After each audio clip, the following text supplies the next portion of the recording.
জুবিন গাৰ্গক কিয় ভাল নাপাম? জুবিন গাৰ্গক অনুৰাগীয়ে কিয় ভাল নাপাব? কিয় জুবিন গাৰ্গৰ বাবে উদ্বাউল নহব শ্ৰোতা? কিয় জুবিন গাৰ্গক লৈ অসমে সপোন নেদেখিব? ফুলৰ ঊৰ্ধত কিয় সদায় জুবিন গাৰ্গ? এই সকলো প্ৰশ্নৰ উত্তৰত এটা ভিডিঅ' চাওক।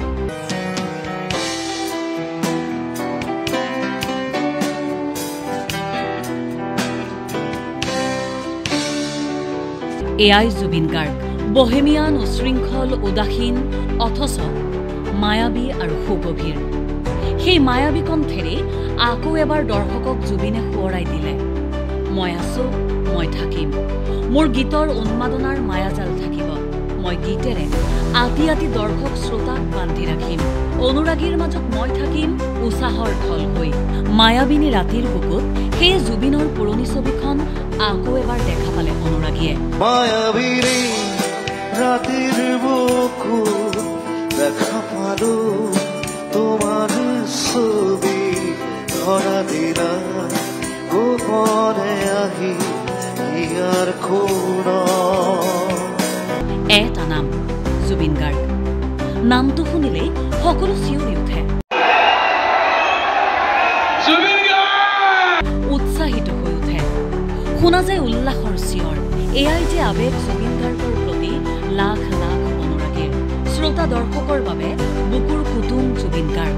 যিখন মঞ্চত গীত পৰিৱেশন নকৰি সমালোচিত হৈছিল জুবিন গাৰ্গ, যিখন মঞ্চত গীত পৰিৱেশন কৰিবলৈ আহি থৰক বৰক খোজেৰে মানুহৰ সমালোচনাৰ তীক্ষ্ণ বান গৈছিল জুবিন গাৰ্গৰ বুকুলৈ, সেইখন মঞ্চতে জুবিন গাৰ্গে দেখুৱাই দিলে আচলতে সৃষ্টি আৰু সুৰৰ আকাৰৰ নামেই হৈছে জুবিন গাৰ্গ।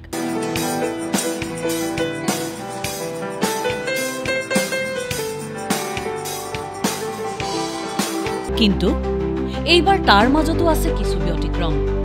জুবিন গাৰ্গ অকণমান সলনি হৈছে, জুবিন গাৰ্গৰ লোক সলনি হৈছে। যেনেটি চেঙেলীয়া ল'ৰা, লাহে লাহে বয়স বাঢ়ি আহিলেও মনেৰে সদায় নিজকে চেঙেলীয়া বুলি ভাবি থকা জুবিনৰ এই চেঙেলীয়া ৰূপ কিয়? শুনক জুবিন গাৰ্গৰ মুখেৰে। নতুন চিনেমা ৰৈ ৰবিনালৰ ৰূপ, আৰু মই প্ৰত্যেকখন চিনেমাৰ ৰূপ সলাই থাকোঁ, ক'ৰবাত টকলা হৈ যাওঁ, ক'ৰবাত চুলি।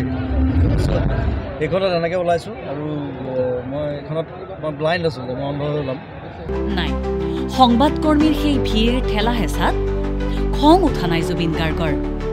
আহিবলগীয়া নতুন ছবি ৰৈ ৰৈ বিনালেৰ বাবে এতিয়া সম্পূৰ্ণ বিপৰীত এক চৰিত্ৰত হেনো দেখিবলৈ পোৱা যাব জুবিন গাৰ্গক। সেই মঞ্চতেই মুকলি হ'ল ৰৈ ৰৈ বিনালেৰ পোষ্টাৰ।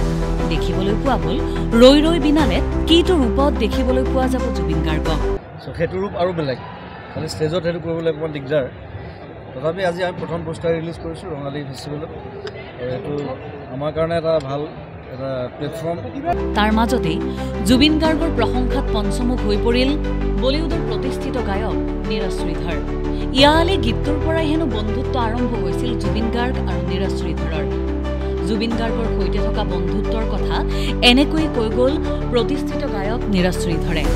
मतलब याली के टाइम से भी पहले से हम एक दूसरे को जानते हैं और एक दूसरे के अच्छे दोस्त हैं। शायद हम बीच में मिल नहीं पाए ज़्यादा बार, पर मैं सदा ही उसको बहुत प्यार करता हूँ, बहुत चाहता हूँ, और उसको बहुत अच्छा सिर्फ एक कलाकार ही नहीं मानता, बहुत अच्छा इंसान मानता हूँ उसको। केवल एजन गायक अथवा शिल्पी নহয়, মানুহ হিচাপেও জুবিন গাৰ্গ আটাইতকৈ ভাল মানুহ বুলি অসমৰ মাটিত জুবিনৰ অনুৰাগীক উদ্দেশ্যি কৈ গ'ল নীৰজ শ্ৰীধৰে। চাওকচোন এটা দিনৰ মাথো ইফাল সিফাল, দুটা মাথো ভিডিঅ' ক্লিপ। তুমি যে মোৰ শুকান মনত নিয়নৰে চেঁচাটো। সেই দুটা ভিডিঅ' ক্লিপক কেন্দ্ৰ কৰিয়েই ২৪ ঘণ্টাৰ ভিতৰত এটা মানুহক কেন্দ্ৰ কৰি গঢ় লৈ উঠিছে দুটাকৈ ধাৰণা। এটা দিন পূৰ্বে ছ'চিয়েল মিডিয়াত যিসকলে জুবিন গাৰ্গক উদ্দেশ্যি সমালোচনা কৰিছিল, ভাইৰেল হৈ পৰা ভিডিঅ'ৰ বিৰুদ্ধে জাঙুৰ খাই উঠিছিল, সেই জুবিন গাৰ্গৰ ২৪ ঘণ্টাৰ পিছৰ ভিডিঅ' দেখি আপ্লুত সকলো, মন্ত্ৰমুগ্ধ সকলো। এয়াই জুবিন গাৰ্গ, এয়াই অসমৰ অসংখ্যজনৰ প্ৰাণৰ গায়ক, মনৰ গায়ক। এতিয়া আপুনিয়ে কওক, জুবিন গাৰ্গৰ বাবে অনুৰাগী উদ্বাউল নহ'ব কিয়? ব্যুৰ ইনপুটৰ সহযোগত নিউজ ডেস্ক ৰিপৰ্ট, দেশ টুডে।